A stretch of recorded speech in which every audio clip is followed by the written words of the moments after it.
Welcome to education first official. So प्यारे बच्चों, आज की इस वीडियो में हम पीएम श्री केंद्रीय विद्यालय का एक सेशन एंडिंग का पेपर सॉल्व करेंगे, जो कि कक्षा 7वीं से संबंधित है और जिसका विषय रहेगा हिंदी। इसमें समय जो दिया गया है ये है 2 घंटे 30 मिनट और कुल अंक रहेंगे 60 अर्थात 60। ये एक सैंपल पेपर है। चलिए इसको सॉल्व करते हैं। किस तरीके के क्वेश्चन आंसर पूछे गए हैं देखते हैं। इसमें यहाँ लिखा है कि कुछ सामान्य दिशा निर्देश दिए गए हैं, जो पढ़ते हैं क्या क्या लिखा है कि इस प्रश्न पत्र में कुल 4 खंड हैं। खंड क, ख, ग और घ। खंड क में अपठित अवबोधन और जो है खंड ख में व्याकरण है 10 अंक की। खंड घ में पठित अवबोध 25 नंबर 25 अंक और जो है खंड घ सृजनात्मक लेखन है जो कि 15 अंक का है।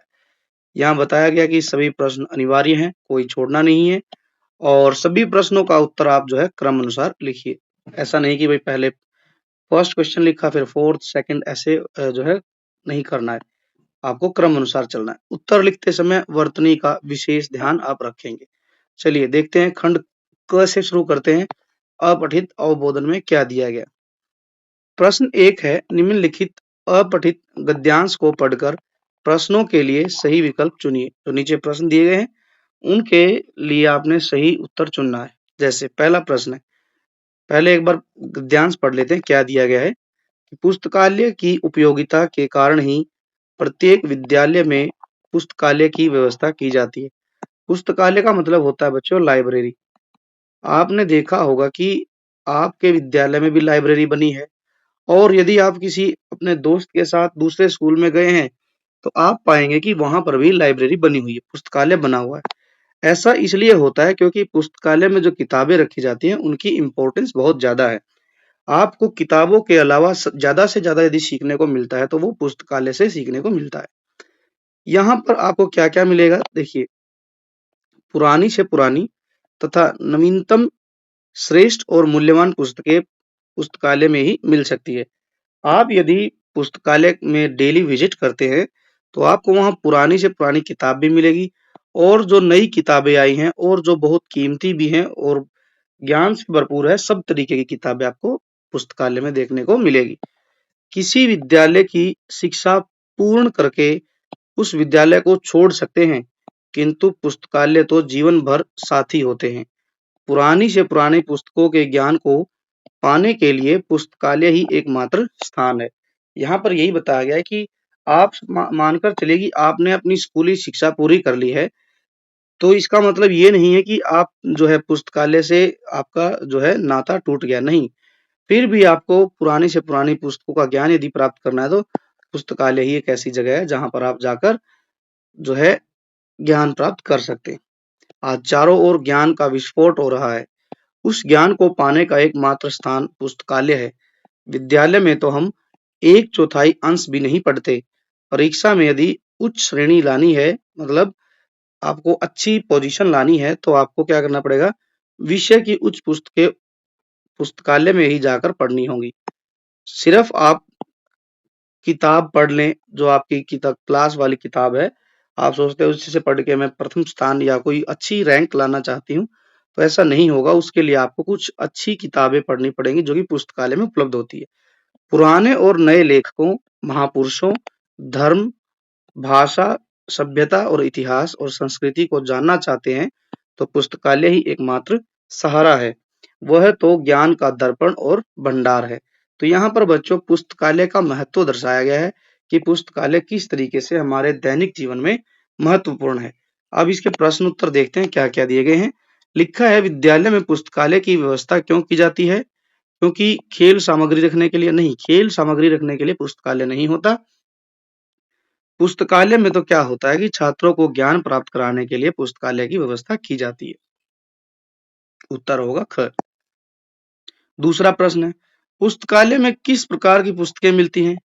केवल नई पुस्तकें, केवल धार्मिक पुस्तकें, केवल कहानी की पुस्तकें? बिल्कुल नहीं, सब तरीके की किताबें मिलेंगी आपको वहां पर। जो है कहानी की किताबें, ठीक है, रहस्यमयी किताबें, नई किताबें, पुरानी किताबें, ये सब आपको वहां मिलेंगी। तो इसका उत्तर हो जाएगा ग। आगे है, परीक्षा में उच्च श्रेणी लाने के लिए क्या करना पड़ेगा? केवल कक्षा में पढ़ना पड़ेगा, केवल खेलना पड़ेगा, दोस्तों से बातें करनी पड़ेंगी, पुस्तकालय में जाकर अच्छी पुस्तकें पढ़नी पड़ेंगी। ये सही उत्तर है। ऊपर पैसेज में भी दिया गया था कि यदि आपको कोई अच्छा रैंक लेना है, तो आपको उसी विषय की जो है उच्च क्वालिटी की जो किताबें हैं वो पढ़नी पड़ेंगी, उच्च क्वालिटी की किताबें।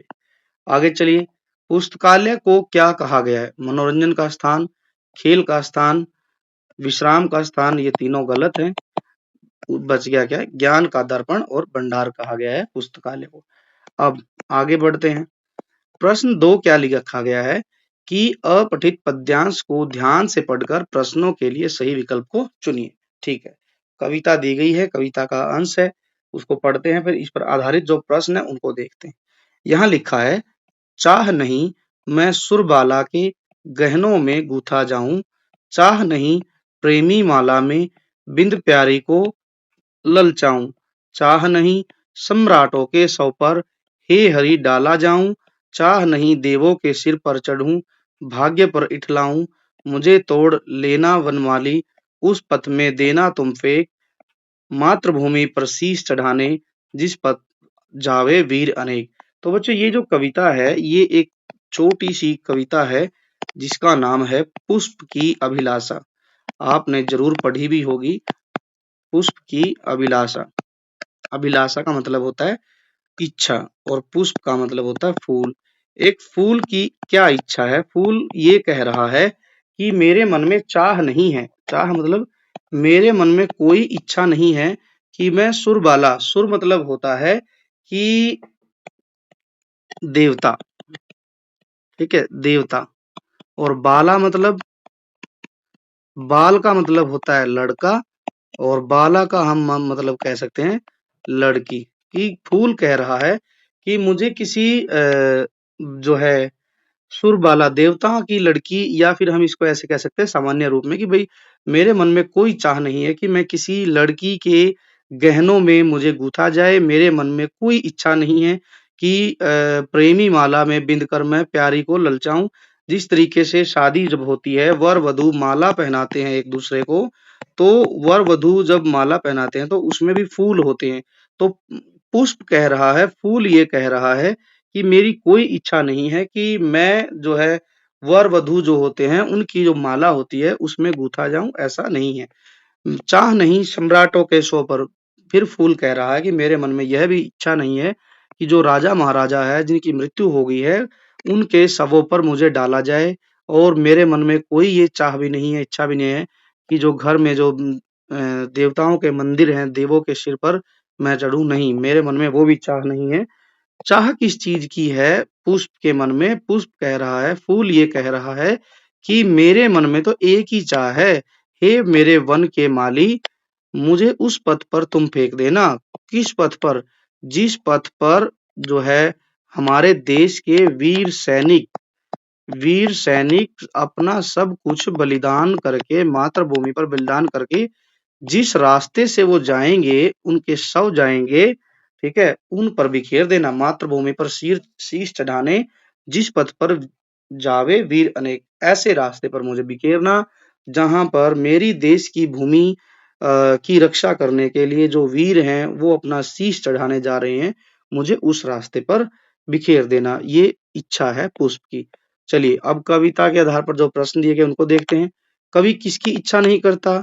गहनों में गूथा जाना, बिल्कुल ये तो है।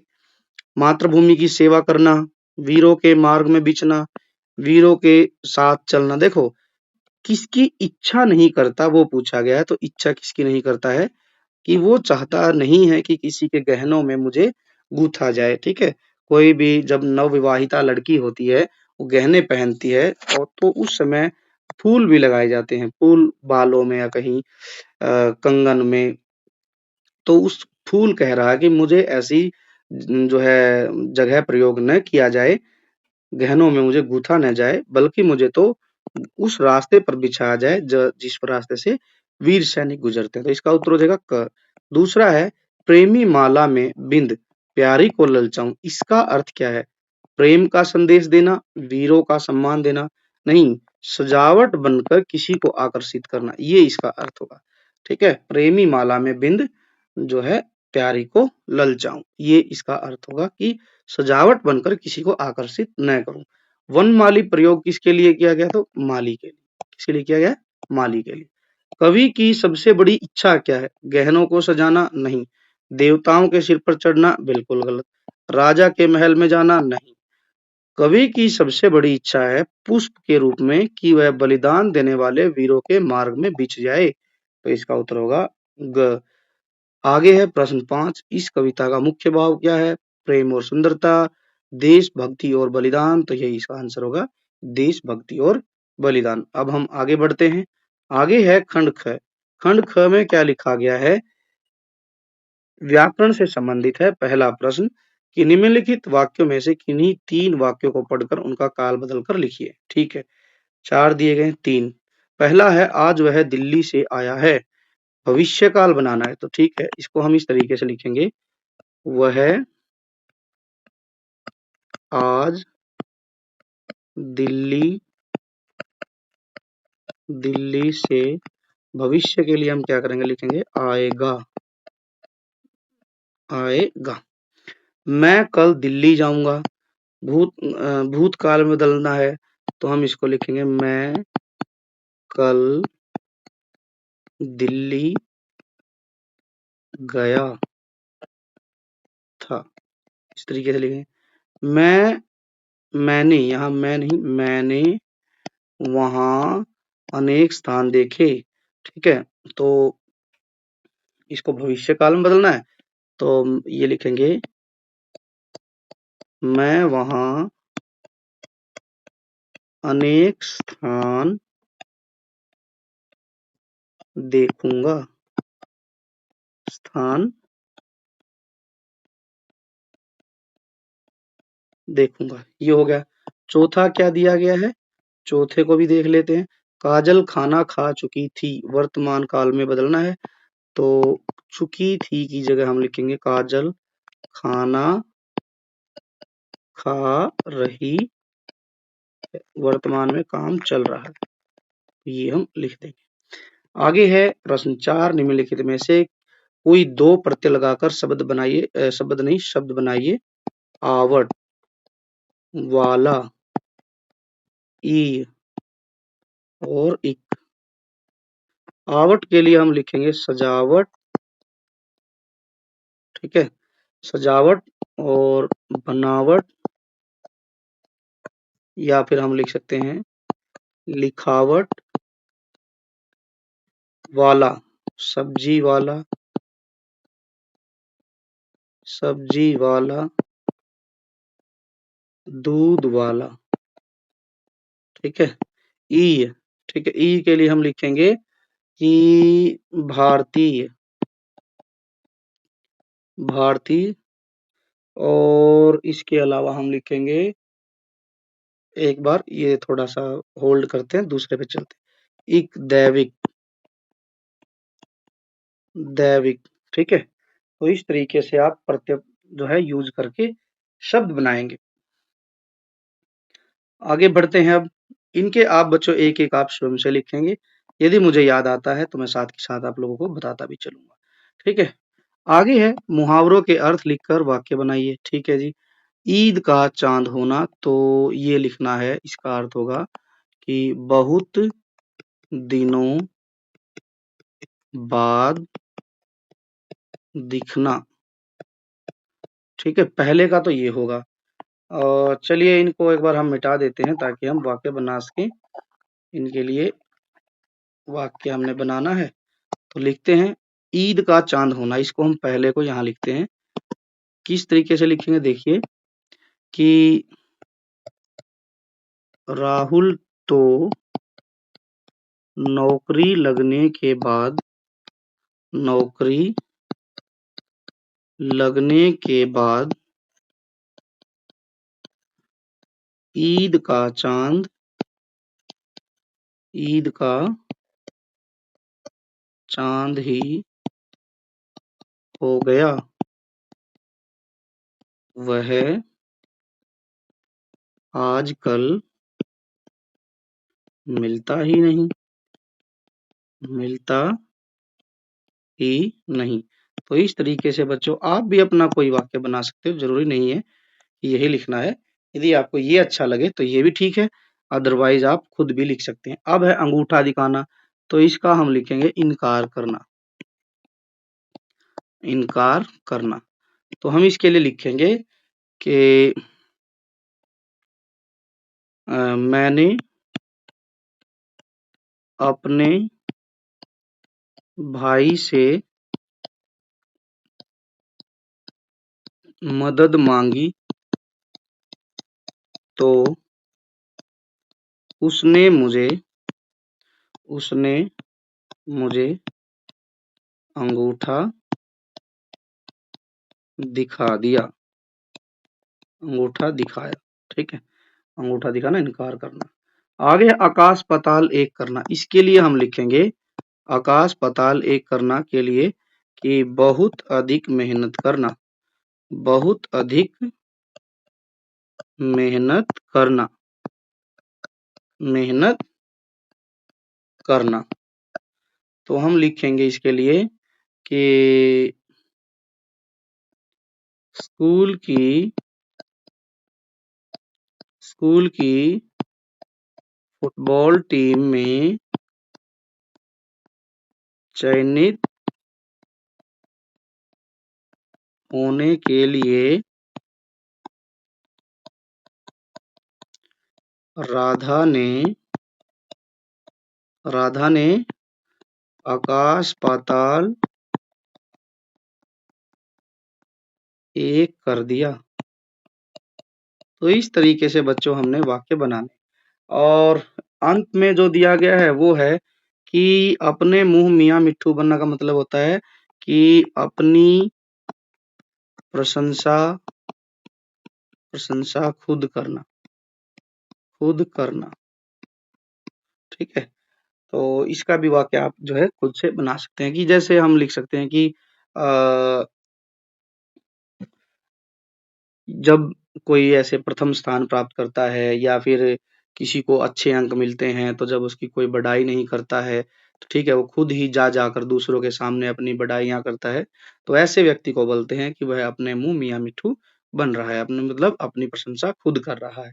अब है प्रश्न 6, निम्नलिखित में से किन्हीं 3 शब्दों का क्या करना है हमने? हमने करना है संधि विच्छेद। संधि विच्छेद के लिए हम यहाँ लिख लेते हैं 3 शब्द। नरेश, नरेश के लिए हम लिखेंगे संधि विच्छेद करना है तो नर जमा ईश, नरेश होगा। महेंद्र, महेंद्र के लिए हम लिखेंगे महान, ठीक है, महा जमा इंद्र, ठीक है, महा जमा इंद्र। और राकेश, राकेश को हम लिखेंगे राका जमा ईश, तो क्या बन जाएगा? राकेश। और महर्षि, महर्षि के लिए हम लिखेंगे महा जमा ऋषि, ये बन जाएगा हमारा महर्षि। ठीक है, तो बच्चों इस तरीके से हमने सॉल्व करना है। अब हम आगे बढ़ते हैं प्रश्न 7। प्रश्न 7 में क्या लिखा है वो पढ़ते हैं कि प्रश्न 7 है निम्नलिखित वाक्यों में से क्रिया शब्दों को छांट कर लिखिए। ठीक है, क्रिया शब्द छांट कर हमने लिखना है या फिर हम यही अंडरलाइन कर लेंगे। पहला है चिड़िया पीपल की डाली पर बैठी है, तो यहाँ पर जो बैठी शब्द है ना, बैठी शब्द ये क्रिया शब्द है। सब मिलजुल कर हंसते गाते हैं, तो यहाँ पर जस्ट वेट, यहाँ जो हंसते गाते शब्द है, यहाँ ये लीजिए, इसको हम अंडरलाइन या डार्क कर देते हैं, तो यही शब्द क्या है? यही शब्द जो है क्रिया शब्द है। बच्चे पार्क में खेल रहे हैं, यहाँ पर एक शब्द गलत आ गया, ये है, इसको हटा देते हैं। बच्चे पार्क में खेल रहे हैं, तो ये जो खेल रहे, ठीक है, यही क्या है? क्रिया शब्द है। तो इस तरीके से हमने क्रिया शब्दों को अंडरलाइन करना था, वो हमने कर दिया। अब हम आगे बढ़ते हैं। खंड ग है अभी पठित अवबोध। पठित अवबोध में क्या दिया गया उसको हम एक बार पढ़ लेते हैं। प्रश्न 8 है। प्रश्न 8 क्या कहता है? निम्नलिखित पठित, अब पहले अनसीन था, अब सीन गद्यांश है, को पढ़कर प्रश्नों के उत्तर जो है चुनने, हमने सही उत्तर चुना। लिखा है कत्थक की परंपरा बहुत पुरानी थी। ये बिरजू महाराज वाले में से है बच्चों। बिरजू महाराज जो हमारा लेसन था उसमें से है। कत्थक की परंपरा बहुत पुरानी है। महाभारत के आदि पर्व और रामायण में इसकी चर्चा, वर्चा नहीं चर्चा मिलती है। चर्चा मिलती है। पहले पहले रोचक और अनौपचारिक रूप से कथा कहने का ढंग होता था। तब यह मंदिरों तक ही सीमित था। हमें लखनऊ घराने के लोग मूलतः बनारस इलाहाबाद के बीच हरिया गांव के रहने वाले थे। यहाँ 909 कथिकों के घर हुआ करते थे। एक तालाब था। यहाँ पर एक तालाब भी है। गांव में एक बैगरिया नाला है जिसके साथ यह कहानी जुड़ी हुई है। एक बार यहाँ लिखेंगे, ये पता नहीं क्या दिया गया बच्चों। अधिक नाले के पास से गुजरे, 9 हो गए शायद। प्रश्न देख लेते हैं क्या है। हाँ, यहाँ 9 कह लीजिए। एक बार 9 से अधिक या फिर डाकुओं से संबंधित कहानी थी बच्चों ये। तो यहाँ हम लिखेंगे गुजर रहे थे। 3 डाकू वहां आ पहुंचे। कुछ कथिक कथिक डर गए थे, किंतु उन कथिकों की कक्षा में नहीं, हाँ, कथिकों की कक्षा में इतना दम था कि डाकू सब कुछ भूलकर उन कथिकों के कत्थक में मगन हो गए। तब से यह जो है चर्चा लोगों में प्रचलित हो गई। ठीक है, इस तरीके से लिखेंगे।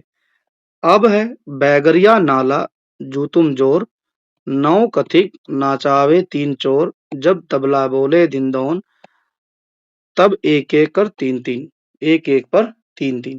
तो ये कुछ इस तरीके की जो है पंक्तियां साक्षात्कार में दी गई हैं। प्रश्न देखते हैं क्या क्या है। पहले कत्थक किस रूप में कथा कहने का ढंग होता था? औपचारिक और नीरस, केवल नृत्य के रूप में। देखो, पहले जो होता था कथिक जो है वो कथा के तौर तरीके में इसको गाते थे। कथा जो होती थी वो नृत्य के माध्यम से दिखाई जाती थी। तो इसका उत्तर हो जाएगा। अच्छा, कथा का ढंग पूछा है। कथा का ढंग था रोचक और अनौपचारिक। तो इसका उत्तर हो जाएगा ख। लखनऊ घराने के लोग मूलतः कहाँ रहते थे? तो यहाँ एक जगह लिखा है। क्या लिखा है? बनारस इलाहाबाद के बीच हरिया गांव में। तो ये उत्तर दिया गया है। बनारस इलाहाबाद के बीच हरिया, हरिथा नहीं, हरिया गांव में। उस गांव में कथिकों के कितने घर थे? तो कितने घर थे जी? 909। 909 आएगा बच्चों यहाँ पर। 909 आगे है। डाकू सब कुछ भूल कर किसमें मगन हो जाते थे? तो हम लिखेंगे नृत्य में। किसमें? नृत्य में मग्न हो जाते थे। तो ये इसका उत्तर होगा। अब है प्रश्न 5। उपरोक्त गद्यांश किस पाठ से लिया गया है? तो हम लिखेंगे पंडित बिरजू महाराज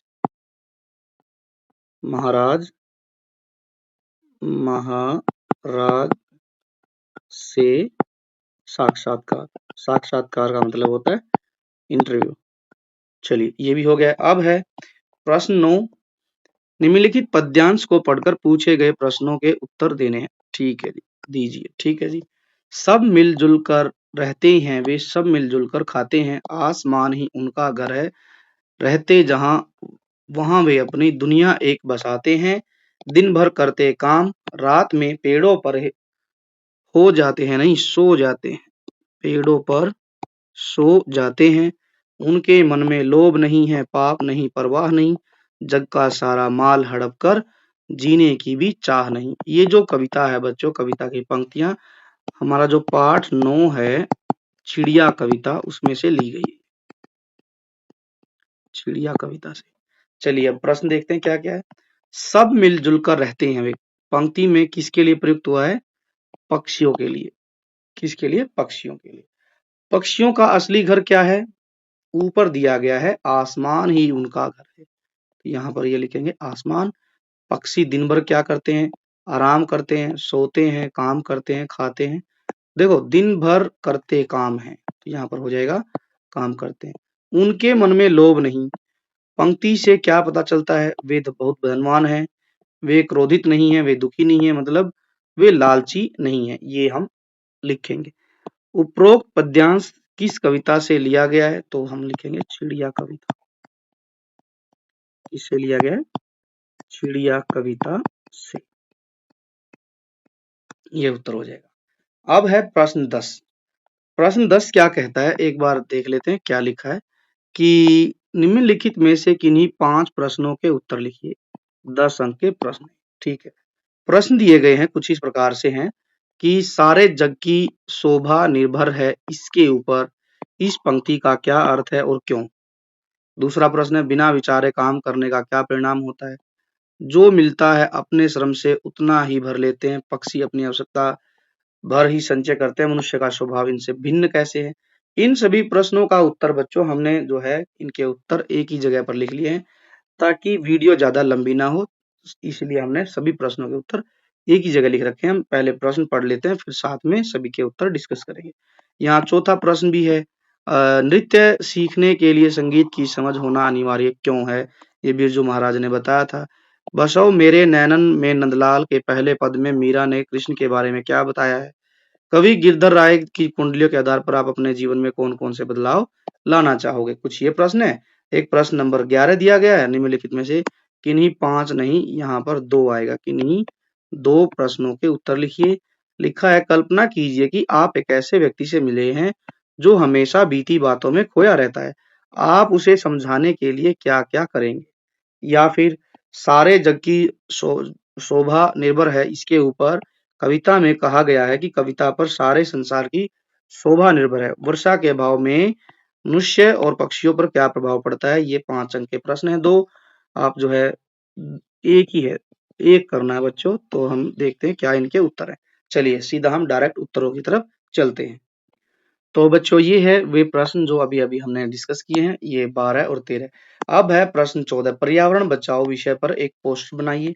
साथ ही पर्यावरण बचाने के संबंध में कुछ उपाय भी लिखिए कि आप जो है पर्यावरण किस तरीके से बचा सकते हैं, वो भी लिखना है। पोस्टर बनाएंगे पर्यावरण बचाने से संबंध में, तो ये बच्चों आप अपनी क्रिएटिविटी दिखाएंगे यहाँ पर कि किस तरीके से आप पोस्टर बना सकते हैं। उपाय मैं बता सकता हूँ कुछ, जैसे हम लिख सकते हैं पर्यावरण बचाने से संबंधित कि अधिक से अधिक पेड़ लगाएं। पहली बात तो यही लिखें, अधिक से अधिक पेड़ लगाएं। ठीक है, ये हो गया है। फिर जो है हम लिख सकते हैं प्लास्टिक का कम से कम प्रयोग करें, कम से कम उपयोग करें। हम इसके अलावा ये भी लिख सकते हैं कि देखो पेड़ तो लगाने ही हैं, हम पेड़ काटे भी नहीं, है ना। हम लिखें पेड़ों को न काटा जाए, क्योंकि हम बहुत पेड़ काट देते हैं, तो वो भी नहीं होना चाहिए। इसके अलावा हम जो है क्या करें, कूड़ा कचरा जो है कूड़ेदानों में डालें, कूड़ेदानों में डालें। ठीक है, और फिर लिखेंगे हम लोगों को पर्यावरण बचाने के संबंध में, पर्यावरण बचाने के लिए जागरूक करें। तो ये कुछ काम हम कर सकते हैं जिससे कि हमारा पर्यावरण स्वच्छ रहे, साफ सुथरा रहे। तो बाकी बच्चों आप भी कोई पॉइंट ऐसा ही लिख सकते हैं, यदि आपके माइंड में कोई अलग पॉइंट है तो वो भी आप लिख सकते हैं। अब जैसा यहाँ पर मैंने एक ये जैसे पोस्टर दिया है, आप भी कुछ इसी तरीके से पोस्टर बनाकर जो है पूरे के पूरे 5 अंक प्राप्त कर सकते हैं। तो ये था बच्चों हमारा क्लास 7th का हिंदी का पेपर। आई होप कि आप सभी को समझ आया होगा। वीडियो यदि अच्छी लगी है तो आप वीडियो को जरूर लाइक करें और अपने दोस्तों के साथ ज़्यादा से ज़्यादा शेयर कीजिए। और बच्चों एजुकेशन फर्स्ट ऑफिशियल आपका अपना चैनल है, ये आप लोगों की मदद के लिए, हमेशा आप लोगों की सहायता के लिए समय-समय पर एजुकेशनल वीडियो डालता रहता है, तो इसे आप जो है सब्सक्राइब भी कर लीजिए ताकि आने वाली नेक्स्ट वीडियो का नोटिफिकेशन सबसे पहले आपको मिल सके। अब हम मिलेंगे नेक्स्ट वीडियो में। Thanks for watching, take care and bye bye.